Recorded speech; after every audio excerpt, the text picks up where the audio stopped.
The premise of the book is essentially that historians have long looked at Indian removal, the physical removal of native peoples from either the American Southeast or the Great Lakes. And what I was interested in was looking at, beyond physical removal, how those individuals were written out of the story of those places. And particularly in the case of this book, the lower Great Lakes, that is present-day Ohio, Indiana, and Illinois. And what I found was that through pageants, parades, books, paintings, essentially Great Lakes, white settlers in the Great Lakes erased native people from the landscape long before they attempted physical removal. And when that physical removal wasn't complete, they did so through literary works and artistic works.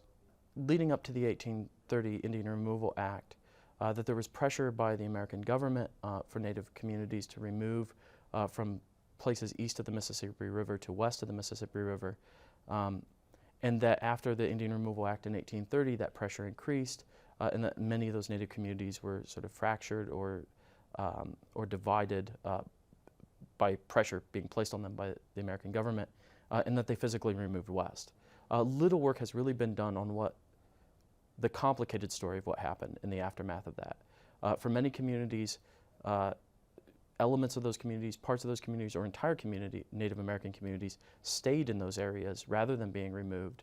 And that's essentially the story that I was trying to get at, was then what stories did white settlers or white occupants of those lands tell themselves about that incomplete removal, and those people that were then living amongst them or among them for the following decades or centuries.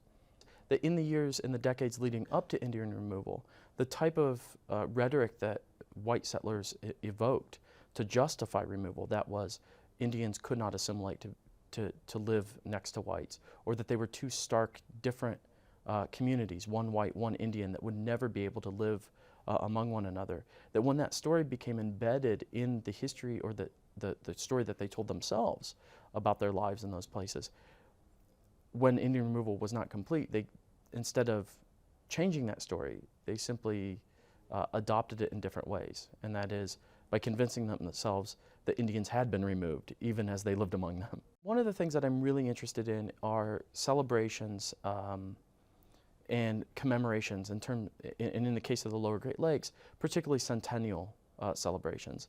So in the early 20th century, states like Ohio, Indiana, and Illinois celebrated their state's centennials. And a centennial in many ways is a way to reflect and remember and look back. But for the white communities of Ohio, Indiana, and Illinois, it was much more about forgetting. So in Indiana, for example, in 1916, the state hosted an enormous outdoor pageant in Riverside Park in Indianapolis. There were almost 2,000 actors that participated in this pageant that outlined the entire history of the state from a pre-contact history through 1916. Tens of thousands of people gathered in this park to watch this pageant or performance where they reenacted that history. And there was a moment where white settlers, and it was really white individuals playing William Henry Harrison and American soldiers fighting against, again, white actors playing the Shawnee Prophet and Native American warriors. They reenacted the Battle of Tippecanoe in 1811. And immediately following that, Indians literally exited stage left and never returned in the pageant. And it marked that clear, sort of concise breaking point between an indigenous past in the landscape and one that was white, state development and state-driven. Despite the fact that Indianans or Hoosiers in 1916 knew that communities like the Miami communities of Indiana still lived among them, many of them probably attended the pageant itself, and were hosting pageants of their own in northern Indiana that challenged that very narrative. I think most of it is to justify or further emphasize state development and progress. And there is this narrative of progress, moving away from a colonial, indigenous past to one of modernism and development that Hoosiers are still taking part in today and still telling themselves. And I think the erasure of Native people from the landscape for a century and a half, now going on 2 centuries, was part of that story of progress. I think historians have been aware of it. I think the problem has been documenting it and searching for those examples and working with Native communities and trying to better understand that complicated and complex history. And that's something that the historical profession has only really begun to do in the last maybe 20, 30 years.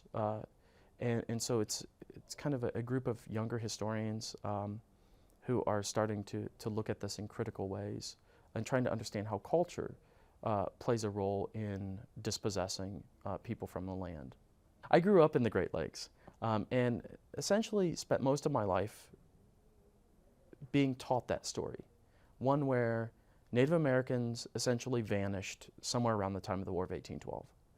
And in college and in graduate school, being confronted with an alternative story to that and meeting Native people who still lived in those states was a stark reminder to me that there was something wrong with that story. And so the more I investigated it, and really the ironies that I found, these almost hilarious ironies of individuals. There's one story in the 1840s of an individual, John Brown Dillon in Indiana, who stood up before a crowd and gave this speech called The Decline of the Miami. And essentially what he was arguing was, you know, that it was really sad that the Miami had to leave. And what was interesting to me was that there's documentation that Miami community members were standing there in the crowd listening to this guy lament the fact that they were no longer there. And so it's that irony that I found and kept finding over and over again that made me want to investigate it further.